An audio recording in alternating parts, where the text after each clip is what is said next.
Le 14 mai 1948, David Ben Gourion proclame l'indépendance de l'État d'Israël, quelques heures avant la fin officielle du mandat britannique sur la Palestine. Le lendemain de cette proclamation, les Britanniques quittent définitivement le territoire et la guerre éclate avec les armées arabes voisines. Mais ce jour-là, David Ben Gourion, devenu Premier ministre, a au-dessus de lui un portrait. C'est celui de Theodor Herzl que vous voyez ici. C'est un homme qui a joué un rôle historique de premier plan dans ce chemin qui mène à la création de l'État d'Israël. C'est bien pour cela que David Ben Gourion affiche son portrait pour signifier l'importance de cet homme et pour lui rendre hommage, car Theodor Herzl est mort en 1904 et il était loin d'imaginer tout ce qui allait se passer.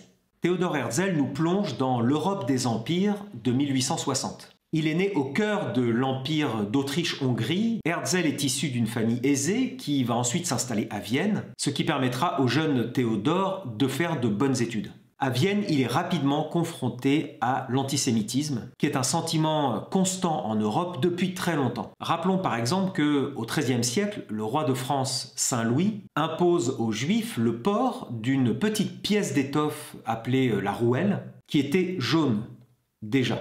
C'est l'ancêtre de l'étoile jaune qu'on retrouvera en Allemagne dès 1938. Theodor Herzl apprend aussi qu'une vague de pogroms est lancée en Russie contre les Juifs et qui fera des milliers de morts. Un pogrom, c'est un mot russe qui désigne une attaque, un massacre à dimension raciste. Herzl est bouleversé et très inquiet, lui qui pourtant mène une belle vie à Vienne, car Vienne est la capitale de l'Europe culturelle à l'époque. Les plus grands musiciens, écrivains et poètes européens sont tous à Vienne. La vie y est intense et très riche. Herzl est devenu un journaliste et un écrivain. Il travaille pour un journal hongrois qui va l'envoyer à Paris comme correspondant permanent.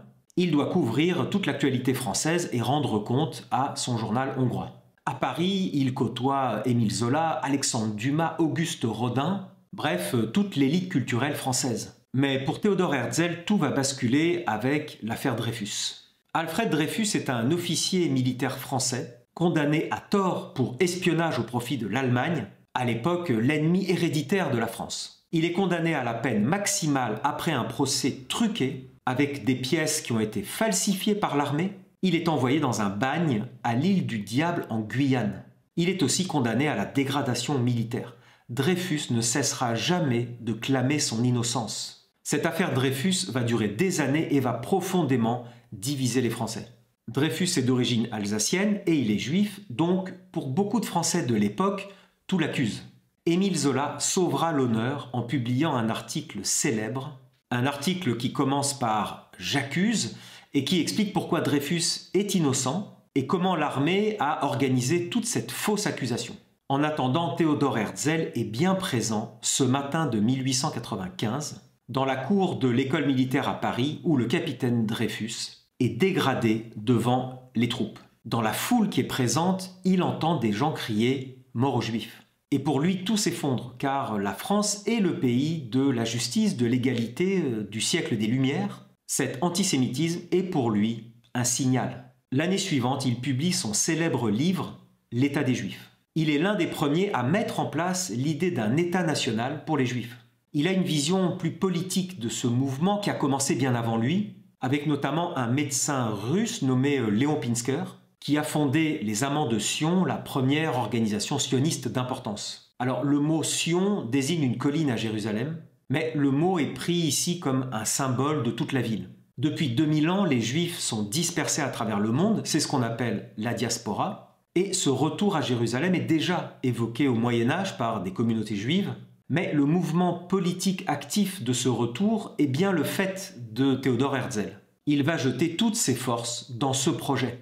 Il va y avoir le premier congrès sioniste qui va se dérouler à Bâle en 1897. Et dès ce premier congrès, il y a des dissensions et des visions différentes de ce foyer national. Sera-t-il un foyer religieux ou bien laïque? Est-ce l'hébreu qui en sera la langue officielle? Quel en sera le système politique? Une monarchie, une république? Et puis des lieux géographiques très différents sont évoqués pour ce foyer national. L'Ouganda, le Congo belge, l'Argentine, Chypre sont évoqués et certains de ces territoires sont sous le contrôle des Anglais. Tous ces lieux sont vite abandonnés car c'est Jérusalem qui habite le judaïsme depuis toujours. Jérusalem était la capitale des royaumes de David et de Salomon notamment. Mais voilà, Jérusalem est en Palestine et la Palestine est un territoire sous domination de l'Empire ottoman depuis déjà 5 siècles. Et Jérusalem est aussi une ville sainte pour les chrétiens et pour les musulmans. Théodore Herzl décide alors d'aller à la rencontre des grands dirigeants du monde de l'époque pour plaider sa cause. Il rencontre le pape Pie X ainsi que le ministre britannique Joseph Chamberlain, mais absolument rien ne ressort de ces discussions. Il rencontre alors le Kaiser allemand, l'empereur Guillaume II. Herzl sait que l'empereur allemand resserre ses liens avec les Ottomans, notamment pour favoriser cette ligne de chemin de fer qui doit relier Berlin à Bagdad et ainsi donner plus d'influence à l'Allemagne dans ce Proche-Orient que tout le monde convoite. Allemands et Ottomans seront d'ailleurs des alliés pendant toute la Première Guerre mondiale. Théodore Herzl va demander au Kaiser allemand de plaider sa cause auprès du sultan ottoman pour pouvoir établir un foyer, un début d'État en Palestine. D'ailleurs, cela pouvait bien arranger le Kaiser, qui était lui-même un antisémite notoire, et qui voyait plutôt d'un bon œil que les Juifs allemands quittent l'Allemagne pour aller en Palestine. Le sultan ottoman suivait de près les activités sionistes en Europe, mais le sultan ne veut pas en entendre parler. En 1901, c'est finalement Herzl lui-même qui ira à la rencontre du sultan Abdulhamid II en personne afin de négocier directement des terres en Palestine. Mais le sultan refuse toute idée d'un État juif, son empire est musulman et en plus en déclin depuis un certain temps, donc ce n'est pas le moment pour lui de se défaire d'un morceau de terre. D'autant que l'administration ottomane voit arriver un certain flux d'immigration juive en Palestine, encouragé par les puissances européennes et notamment l'Allemagne et la Russie, bien heureux de voir les Juifs européens partir pour l'Orient.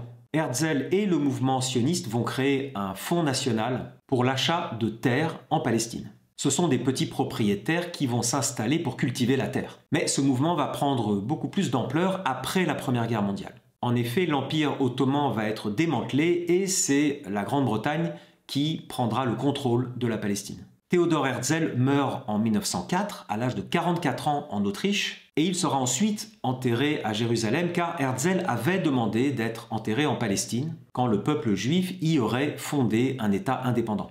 2 ans plus tard, en 1906, un certain David Ben Gourion quitte sa Pologne natale et s'installe en Palestine, inspiré par les travaux de Théodore Herzl. Je vous ferai une vidéo sur toute cette histoire entre la Première Guerre mondiale et le vote à l'ONU de 1947. J'ai placé en commentaire la bibliographie qui m'a permis d'écrire cette vidéo. Merci à vous de m'avoir écouté, à très vite.